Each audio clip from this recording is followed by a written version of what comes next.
बच्चों, पिछले टर्म पर हम लोग बात कर रहे थे ऑर्गेनिक रीजेंट्स की। उसमें बताया था कि ऑर्गेनिक रीजेंट्स दो तरीके से होते हैं, एक होता है इलेक्ट्रोफिलिक रीजेंट और दूसरा होता है न्यूक्लियोफिलिक रीजेंट। इलेक्ट्रोफिलिक रीजेंट्स बताया था क्या क्या होता है। इलेक्ट्रोफिलिक रीजेंट्स का मतलब है इलेक्ट्रॉन लविंग, यानी जो इलेक्ट्रॉन की जिनके पास चाहत होगी, यानी इलेक्ट्रॉन लविंग मीन्स क्या हो जाएगा, वो reagents which are electron deficient, जिनके पास इलेक्ट्रॉन की कमी होगी, यानी जिनकी सेंट्रल एटम की बैलेंस ऑर्बिट में लेस देन 8 इलेक्ट्रॉन्स होंगे।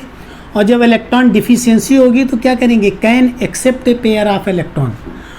और electrophilic reagents are positively charge और न्यूट्रल स्पीसीज, इसके तमाम सारे हमने आपको एग्जाम्पल्स बताए थे।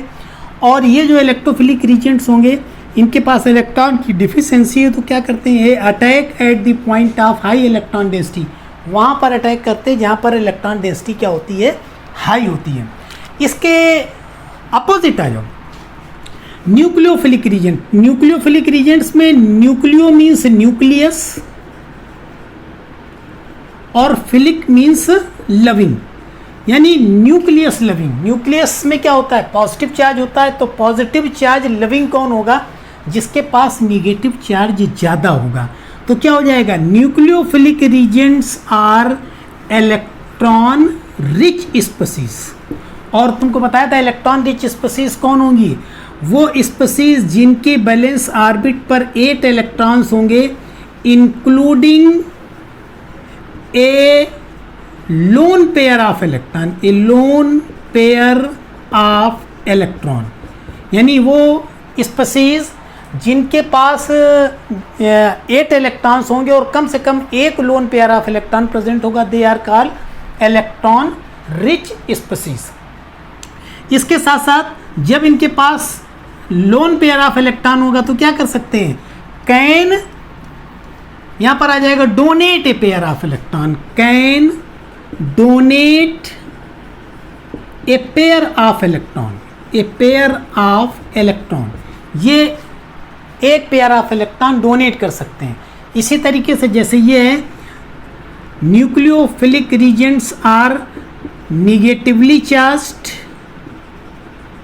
और न्यूट्रल स्पीसीज, निगेटिव चार्ज और न्यूट्रल स्पीसीज। और जब ये इनके पास ये इलेक्ट्रॉन रिच स्पीसीज हैं, इलेक्ट्रॉन इनके पास ज़्यादा, तो क्या होगा, ये वहाँ पर अटैक करेंगे जहाँ पर इलेक्ट्रॉन डेंसिटी क्या होगी, लो होगी। Attack attack at the point of low electron density, low electron density, यानी nucleophilic reagents are electron rich, can therefore donate a pair of electron. Electrophilic reagents are negatively charged or neutral species and attack at the point of low electron density. अब इसमें examples में आ जाओ। Examples में negatively charged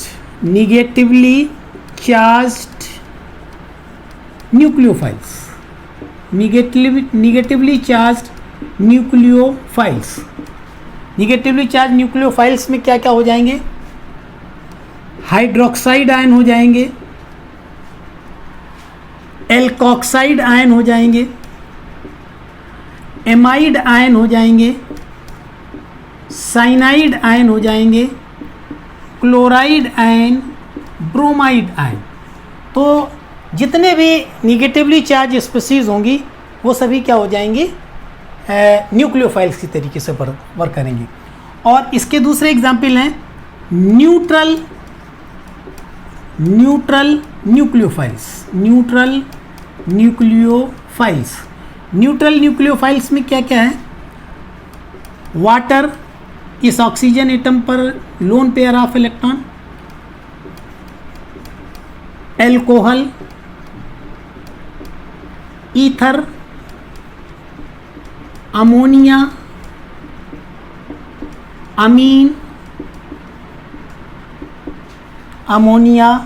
अमीन और thio alcohol. इसमें negatively charge species में तुम्हारे ion भी हो जाएंगे, जैसे acetate ion C6H5CO negative ion और एसिटाइलाइड आयन, एसिटाइलिन से बन गया तुम्हारा एसिटाइलाइड आयन। तो ये डिफरेंट एग्जाम्पल्स हैं निगेटिवली चार्ज न्यूक्लियोफाइल्स के और ये न्यूट्रल न्यूक्लियोफाइल्स का।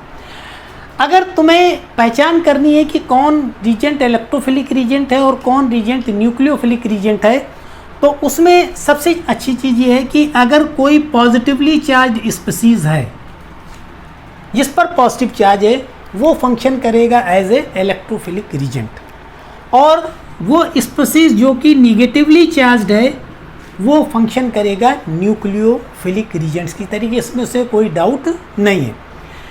लेकिन न्यूट्रल स्पीसीज में कैसे पहचानोगी कि ये मॉलिक्यूल तुम्हारा इलेक्ट्रोफिलिक रीजेंट है या ये मॉलिक्यूल तुम्हारा न्यूक्लियोफिलिक रीजेंट है? तो एक चीज़ तुमको पिछले टर्म पर बताई थी कि इलेक्ट्रॉन रिच स्पीसीज या न्यूक्लियोफाइल्स वही हो सकता है जिसके पास 8 इलेक्ट्रॉन बैलेंस सेल पर हों और उसके साथ साथ उसके पास कम से कम एक लोन पेयर ऑफ इलेक्ट्रॉन हो, लोन पेयर ऑफ इलेक्ट्रॉन हो। जैसे एग्जाम्पल तुम्हारा अमोनिया का है NH3 नाइट्रोजन, इसकी बैलेंस ऑर्बिट पर 5 इलेक्ट्रॉन, इसको 3 हाइड्रोजन एटम मिल गए। तो हाइड्रोजन एटम ने तो क्या किया, ये डुप्लेट बना दिया, ये डुप्लेट बना दिया, ये डुप्लेट बना दिया, और नाइट्रोजन एटम के पास 8 इलेक्ट्रॉन हो गए।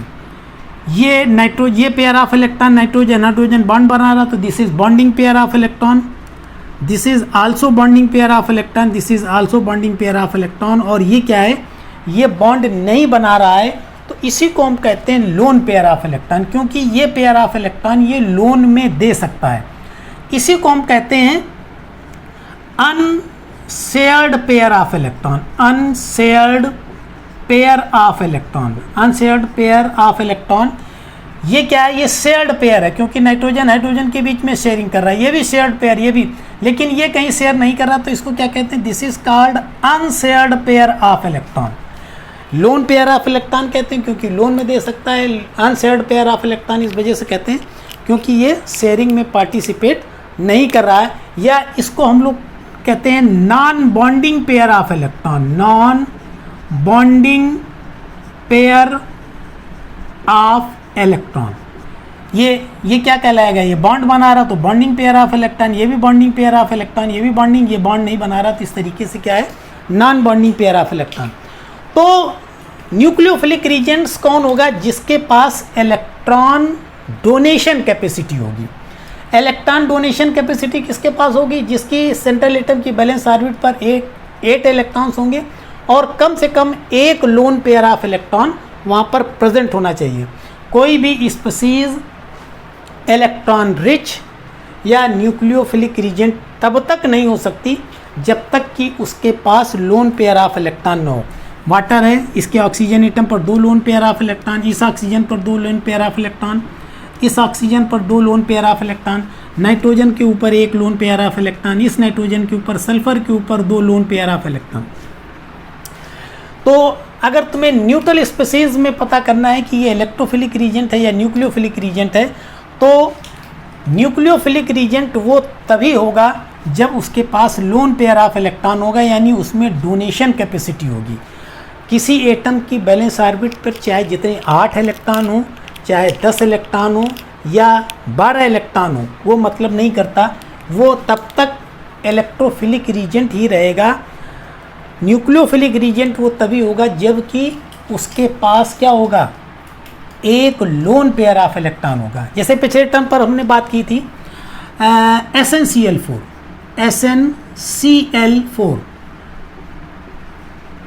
SnCl4, ऐसे हमने 4 बॉन्ड बना दीजिए। ये 2 इलेक्ट्रॉन हो गए, शेयरिंग की इन्होंने, ये 2 इलेक्ट्रॉन हो गए, ये 2 इलेक्ट्रॉन हो गए, ये 2 इलेक्ट्रॉन हो गए। तो इस टिन के पास कितने इलेक्ट्रॉन हो गए, 8 इलेक्ट्रॉन, पूरे 8 इलेक्ट्रॉन हैं।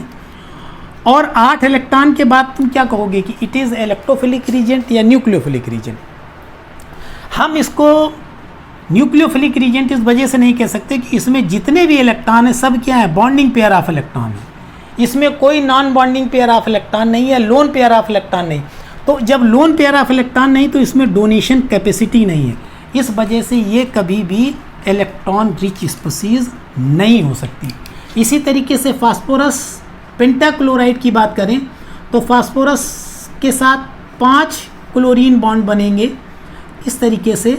अब इसके पास 2 इलेक्ट्रॉन, इसके पास 2 इलेक्ट्रॉन, इसके पास 2 इलेक्ट्रॉन, इसके पास 2 इलेक्ट्रॉन। इस फास्फोरस पर देखो 10 इलेक्ट्रॉन है, यानी मोर देन 8 इलेक्ट्रॉन्स हैं। लेकिन इसके पास लोन पेयर ऑफ इलेक्ट्रॉन नहीं, सारे बॉन्डिंग पेयर ऑफ इलेक्ट्रॉन है। जो बॉन्डिंग पेयर ऑफ इलेक्ट्रॉन्स हैं तो ये न्यूक्लियोफिलिक रीजेंट की तरीके से बिहेव नहीं कर सकता। ये क्या करेगा, ये इलेक्ट्रोफिलिक रीजेंट की ही तरीके से बिहेव करेगा। तो SnCl4 में 8 इलेक्ट्रॉन है, फिर भी इलेक्ट्रोफिलिक रीजेंट है, ये इलेक्ट्रॉन पेयर एक्सेप्ट करेगा। PCl5 में बैलेंस फास्फोरस की बैलेंस ऑर्बिट पर 10 इलेक्ट्रॉन है, फिर भी ये क्या करेगा, ये इलेक्ट्रोफिलिक रीजेंट की तरीके से एक्सेप्ट करेगा, फंक्शन करेगा, और ये क्या करेगा, इलेक्ट्रॉन पेयर एक्सेप्ट करेगा। ये न्यूक्लियोफिलिक रीजेंट इस तरीके से नहीं बिहेव कर सकता क्योंकि इसके पास non bonding pair of electron नहीं, लोन पेयर ऑफ इलेक्ट्रॉन नहीं जो कि डोनेट कर सके। दूसरी चीज़, तो जब डोनेशन कैपेसिटी नहीं है तो वो न्यूक्लियोफिलिक रीजेंट नहीं हो सकता, इलेक्ट्रॉन रिच स्पीसीज नहीं हो सकता। 8 इलेक्ट्रॉन है, 10 इलेक्ट्रॉन है, फिर भी ये क्या करेगा, इलेक्ट्रॉन पेयर एक्सेप्ट करेगा। तो इलेक्ट्रोफिलिक रीजेंट की वजह से इलेक्ट्रोफिलिक रीजेंट की तरीके से फंक्शन करेगा। ये एक्सेप्ट इसलिए करेगा क्योंकि इन एटम्स के पास वैकेंट d ऑर्बिटल्स हैं, और उन वैकेंट d ऑर्बिटल्स में ये लोन पेयर ऑफ इलेक्ट्रॉन जो है वो एक्मोडेट हो जाएंगे, जिसकी वजह से ये क्या कर सकता है, ये इलेक्ट्रॉन पेयर एक्सेप्ट कर सकता है। तो कहने का मतलब ये है कि न्यूक्लियोफिलिक रीजेंट्स और इलेक्ट्रोफिलिक रीजेंट्स में अगर पॉजिटिवली चार्ज स्पीसीज है तो वो इलेक्ट्रोफाइल है, निगेटिवली चार्ज स्पीसीज है तो वो न्यूक्लियोफाइल है, न्यूट्रल स्पीसीज है तो न्यूट्रल स्पीसीज में वही न्यूक्लियोफाइल की तरीके से फंक्शन कर पाएगा जिसके पास लोन पेयर ऑफ इलेक्ट्रॉन होगा। अगर लोन पेयर ऑफ इलेक्ट्रॉन नहीं है तो चाहे उसके पास 8 इलेक्ट्रॉन हो चाहे 10 इलेक्ट्रॉन हो, वो न्यूक्लियोफाइल की तरीके से फंक्शन नहीं करेगा। इनके पास 8 इलेक्ट्रॉन है, सभी बॉन्डिंग पेयर ऑफ इलेक्ट्रॉन, इसके पास 10 इलेक्ट्रॉन है तो सभी बॉन्डिंग पेयर ऑफ इलेक्ट्रॉन, तो इलेक्ट्रॉन पेयर ये डोनेट नहीं कर सकते तो न्यूक्लियोफाइल नहीं हो सकते। हाँ, ये इलेक्ट्रॉन पेयर एक्सेप्ट कर सकते हैं क्योंकि इनके पास वैकेंट d ऑर्बिटल हैं जिसमें ये एक्सेप्टेड इलेक्ट्रॉन एक्मोडेट कर जाएंगे। तो इलेक्ट्रोफिलिक और न्यूक्लियोफिलिक रीजन्स पहचानने का सबसे सरल तरीका ये है कि हमें देखना है कि लोन पेयर ऑफ इलेक्ट्रॉन, अगर लोन पेयर ऑफ इलेक्ट्रॉन है तो वो इलेक्ट्रॉन रिच है, अदरवाइज उसके पास चाहे जितने इलेक्ट्रॉन हो वो क्या हो जाएगा, वो इलेक्ट्रोफिलिक रीजेंट की तरीके से ही फंक्शन करेगा। तो ये तुम्हारे 2 रीजेंट्स हो गए जो कि कहलाते हैं electrophilic Regents and nucleophilic Regents.